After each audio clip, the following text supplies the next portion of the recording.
আসসালামু আলাইকুম, রমাদান মোবারক। সবাই কেমন আছেন? আশা করছি যে যেখানেই আছেন আল্লাহর রহমতে সবাই সুস্থ আছেন। আলহামদুলিল্লাহ, আমরাও ভালো আছি। নতুন আরও একটি ব্লগে আপনাদের সবাইকে স্বাগত। সবার রোজার দিনটি কেমন কেটেছে অবশ্যই কমেন্ট করে জানাবেন। আলহামদুলিল্লাহ, আমাদেরও অনেক বেশি ভালো কেটেছে। আজকে সেই ব্লগটি আপনাদের সঙ্গে শেয়ার করছি। যদি ভিডিওটা দেখে ভালো লাগে, ভিডিওর শুরুতে একটা লাইক দিয়ে ভিডিওটা কন্টিনিউ করবেন। সকালের দিকে হাতে তেমন কোনো কাজকর্ম রাখিনি বা ছিলও না, যার কারণে এখন ঘরে টুকটাক কাজকর্ম গুছিয়ে নিচ্ছি। রমজানের দিনগুলোতে সকালের দিকে হাতে তেমন একটা কাজ না থাকলেও বিকেলের পর থেকে কিন্তু অনেকটা ব্যস্ততা শুরু হয়ে যায়। ইফতার বানানো, সব কিছু গোছগাছ করা, রেডি করা। তাছাড়া দুপুরের পর থেকেই কাটাকুটি এটা সেটার প্রয়োজন হয়। তো এই কাজগুলো সবসময় আমি আসরের পর থেকেই শুরু করে থাকি। এর মাঝখানে যতটুকু সময় হাতে পাই এই তো টুকটাক কাজকর্ম গুছিয়ে থাকি। কাটাকুটির কাজও এর মাঝখানে কিছুটা গুছিয়ে রাখি, যাতে পরের কাজটা অনেকটা সহজ হয়। প্রথমে আমি ঘরটাকে একটু গুছিয়ে নিয়েছি। ওভাবে তো আর এখন এত এলোমেলো হয় না, তারপরও প্রতিদিনকার কাজ এগুলো গুছিয়ে নিতে হয়।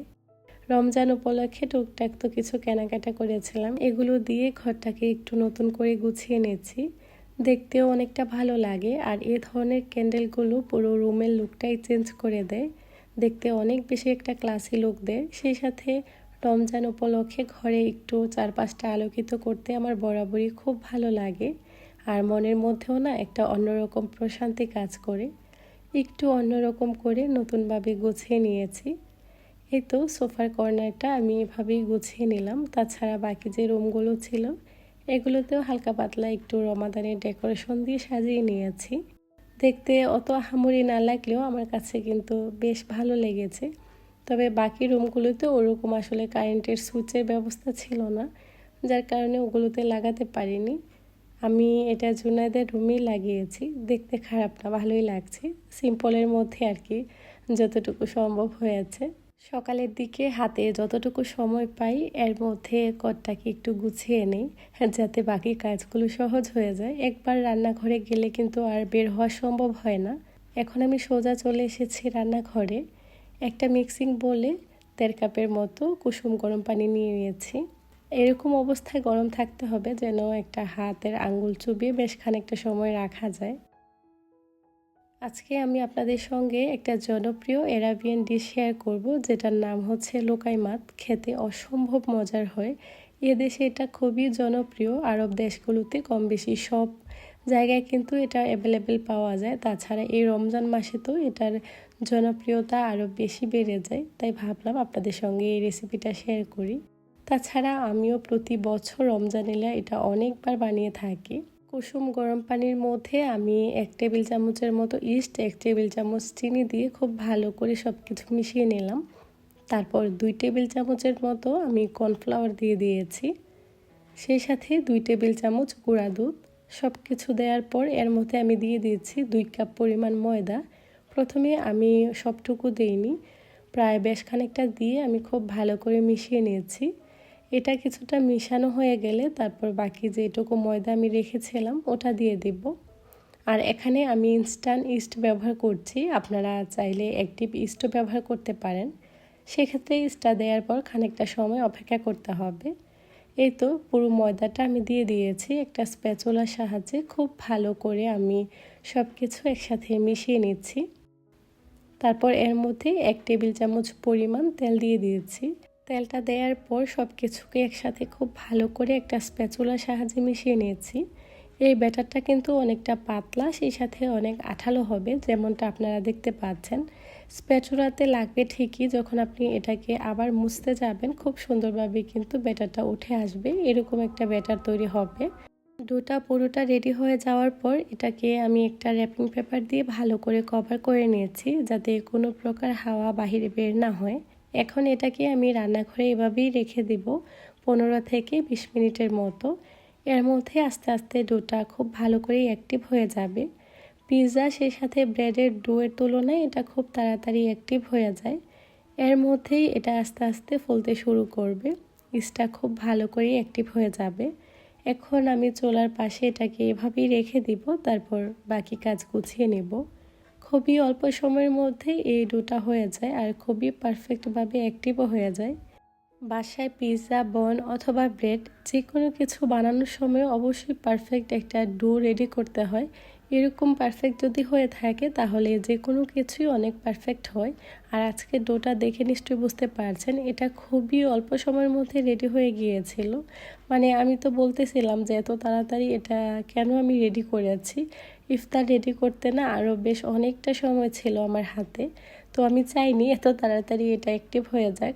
তো নেক্সট টাইম যখন বানাবো তখন বেশ কিছু সময় আগে বানিয়ে নিব আর কি, এটাই চিন্তা করেছি। এর মধ্যে দেখলাম আমার গরম মশলা শেষ হয়ে গিয়েছে, তো ঝটপট এখানে সব ধরনের মশলা নিয়ে ব্লেন্ডার জার বের করে এই তো মশলাটা বানিয়ে নিয়েছি। দুপুরের আগে এ ধরনের টুকটাক কাজ যদি আমার থাকে অথবা কোনো কিছু বানাবো সে ধরনের কোনো প্রিপারেশান থাকে, তো এটা আমি জোহরের নামাজের আগে করে ফেলি। তারপর জোহরের নামাজ আদায় করে কোরআন তেলাওয়াত বাকি টুকটাক যদি কিছু থাকে এই কাজগুলো গুছিয়ে নেই আর কি। আসরের পরে তো কিছুটা সময় কোরআন তেলাওয়াত করে তারপর রান্না করতে চলে যায় আর কি ইফতার বানানোর জন্য। রান্নাবান্না না থাকলেও ঘরে এমন অনেক কাজ থাকে যেগুলো সময়ের মধ্যে গুছিয়ে নেওয়াটা অনেক বেশি দরকার হয়ে পড়ে। তার মধ্যে আমার এই কাজটা ছিল একেবারে তাড়াহুড়া করে গুছিয়ে নেওয়ার মতো, কারণ বেশ অনেক দিন আগে গরম মশলা বানিয়ে রেখেছিলাম, প্রায় শেষ হয়ে গিয়েছে। একেবারে শেষ বললেই চলে, রান্না করব যে পরে সেটুকু আর ছিল না, তাই আজকে সাথে সাথেই এটা বানিয়ে নিলাম। এই তো এখন একটা এয়ারটাইট জারে রেখে দিচ্ছি, এরকম করে রাখলে বেশ অনেক দিন পর্যন্ত ভালো থাকে।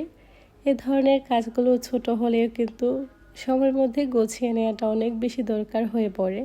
আর রমজান মাসে ছোটোখাটো অনেক কাজকর্মই থাকে। তাছাড়াও দেখা যায় কি কিছু কিছু কাজ থাকে যেগুলো আসলে সময়ের মধ্যে গুছিয়ে নিতেই হয়। যতই ব্যস্ত থাকি না কেন এই কাজগুলো গোছানো অনেকটা দরকার হয়ে পড়ে। তারপর আমি রান্নাঘরটাকে খুব ভালো করে একটু মুছে নিচ্ছি। এই তো এই জায়গার মধ্যে যেহেতু সব কাজকর্ম গোছাতে হয়, তো জায়গাটাকে খালি রাখা অনেক বেশি দরকার হয়ে পড়ে। দুপুরের পর থেকে আসর নামাজ অবধি আমার হাতে তেমন কোনো কাজকর্মই থাকে না। একেবারে আসরের নামাজ আদায় করে তারপর চলে আসি সোজা রান্নাঘরে ইফতার বানানোর আয়োজন করার জন্য। সবার প্রথমে আমি আলুগুলোকে সিদ্ধ করতে বসিয়ে দিয়েছি। এখানে মাইক্রোওয়েভে আমি এগুলো সিদ্ধ করে নিচ্ছি।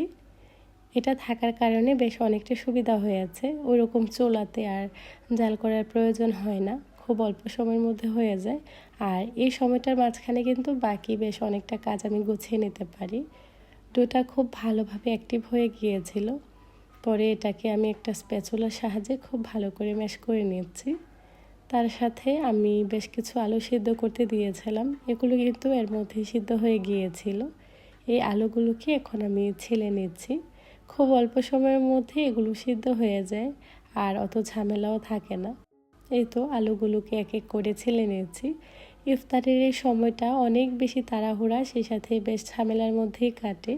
পরিবারের লোকজন যদি থাকে সাহায্য করার জন্য তখন কিন্তু অনেকটা সহজ হয়, রান্নাবান্নার কাজটা অল্প সময়ে শেষ করে নেওয়া যায়। এই ফাঁকে প্রথমে আমি বেসনের ব্যাটারটাকে গুলিয়ে নিচ্ছি।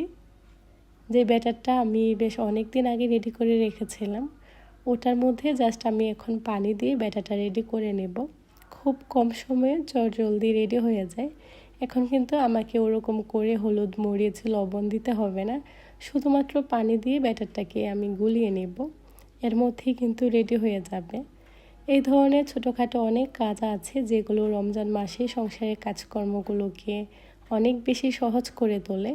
যারা একা হাতে সংসারের কাজকর্ম গোছায় ইফতার রেডি করি তাদের জন্য তো এই ধরনের কাজগুলো অনেকটা সুবিধা, অল্প সময়ের মধ্যে রান্নার কাজকে অনেক সহজ করে দেয়।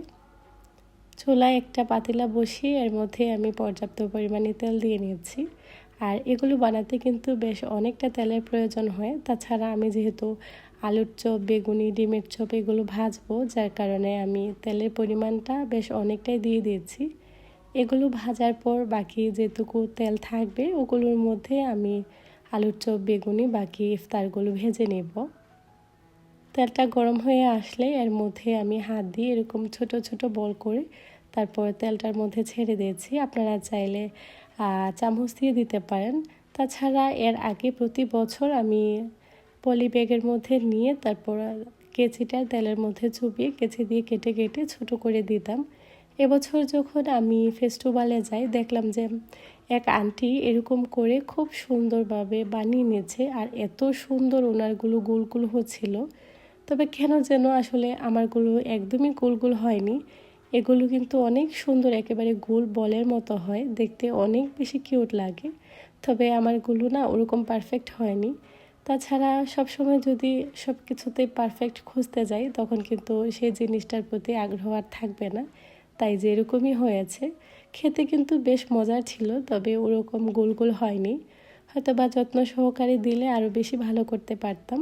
তবে যাই হয়েছে খারাপ না, মানে অনেক বেশি গোল গোল হয় আর কি। আমার আসলে এটা সম্ভব হয়নি, তাই আমি প্রতি বছর যখনই বানাই ওরকম পলি ব্যাগে নিয়ে তারপর কেটে কেটে ছোট বল করে তেলের মধ্যে দিয়ে দেই আর কি। এবছর আর এটা করিনি, চেয়েছিলাম আন্টির মতো কিছুটা যাতে হয়। তবে ওই আন্টির কাছে তো যেতেই পারিনি, একেবারে আঁকাবাঁকা সব কিছু হয়েছে। তাছাড়া যেমনই হয়েছে যাই হোক, খারাপ না, চলে যাবে। এখানে আমি বেশ কিছু ইফতার নিয়ে নিয়েছি আমার পাশের বাসায় আন্টিদেরকে দেওয়ার জন্য আর কি, যতটুকু বানিয়েছি। নর্মালি প্রতিদিন আমাদের বাসায় খাওয়ার জন্য যে ইফতারগুলো বানিয়ে থাকি এগুলো থেকে আন্টি আমার বাসায় পাঠান, আমিও আন্টির বাসায় পাঠাই। ওই একটা দেশের আমেজ আর কি, খুব ভালো লাগে। আর বাচ্চারা যে কি পরিমাণ খুশি হয় যখন বলি এই বাসায় বা এই আন্টির বাসায় দিয়ে আসো। আমার ছেলেরা এত বেশি আগ্রহ করে যায়, দেখা যায় দুজনের মধ্যে ঝড়কা হয়ে যায় যে কে কোথায় যাবে, তো ভাগ করে একজনকে দিকে পাঠায় আর একজনকে অন্যদিকে পাঠায় আর কি। এর মধ্যে আমাদের ইফতারের সময়ও প্রায় হয়ে এসেছে। সব ইফতার আমি রেডি করে নিয়েছি। অনেকগুলো ভিডিও ক্লিপ ছিল যেগুলো কাট করে আমি আসলে ভিডিওটা এডিট করে ভয়েস দিচ্ছি। এত বেশি লম্বা হয়ে গিয়েছিল, কেটে সেটে একদম ছোট করে তারপরেও দেওয়ার চেষ্টা করেছি। তারপরেও কিন্তু বেশ অনেকটা লম্বা হয়ে গিয়েছে। তারপরও আশা করছি আপনারা ধৈর্য সহকারে ভিডিওটা দেখে নেবেন। এখানে আমি ইফতারগুলো সব কিছু গোছগাছ করে তারপর নিয়ে এসেছি।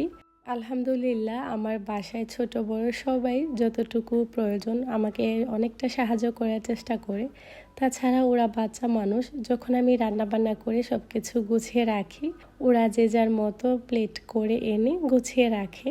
এরকম আমি সাজিয়ে রাখি, তারপর ওরা যে যার মতো আমাকে যতটুকু সম্ভব আমার কাজে সাহায্য করে। যখন আমি ইফতারের জন্য ফলগুলো কাটাকাটি করি অথবা শরবত বানাই সেক্ষেত্রে ও আমাকে অনেকটা হেল্প করে দেয় কেটে, তাছাড়া শরবত বানাতে সাহায্য করে যতটুকু সম্ভব। সে কিন্তু অফিসেই থাকে, প্রায় 5টা করে ও বাসায় আসে। ওর হাতে তেমন একটা সময় থাকে না যে আমার কাজগুলোতে ওরকম আসলে সাহায্য করবে। তারপরও অফিস থেকে আসার পর এই তো সোজা রান্নাঘরে চলে আসে টুকটাক কিছু যদি আমার প্রয়োজন হয়। যাই হোক, আলহামদুলিল্লাহ আল্লাহর অশেষ রহমতে প্রথম রোজার দিনটা অনেক বেশি ভালো কেটেছে। আপনাদের কার রমজান কেমন কেটেছে অবশ্যই আমাকে কমেন্ট করে জানাবেন। আলহামদুলিল্লাহ সব কিছুর জন্য পরিবার নিয়ে প্রথম রোজা সম্পূর্ণ করলাম। আপনারা সবাই আমার পরিবারের জন্য দোয়া করবেন। এই পবিত্র মাসে আমরা সবাই সবার জন্য দোয়া করব। রমজান মাস ইবাদতের মাস, আত্মশুদ্ধি করার মাস। এই মাসে নিজের মনটাকে অনেক বেশি পরিষ্কার করার চেষ্টা করব। রোজা রাখার পাশাপাশি আমাদের মন পরিষ্কার হওয়াটা অনেক বেশি দরকার। মনটা যদি পরিষ্কার থাকে তখন কিন্তু সব কিছুতেই শান্তি পাওয়া যায়। এই মাস শান্তির মাস, আমরা সবাই পরিবার পরিজন নিয়ে আশেপাশের মানুষগুলোকে নিয়ে ভালো থাকার চেষ্টা করব। যে যার জায়গা থেকে আশেপাশের মানুষগুলোর খেয়াল রাখবো, সেই সাথে তাদের সাহায্য করার চেষ্টা করব। ইনশাআল্লাহ মহান আল্লাহ পাক যাতে আমাদেরকে সেই তৌফিক দান করুক, আমিন।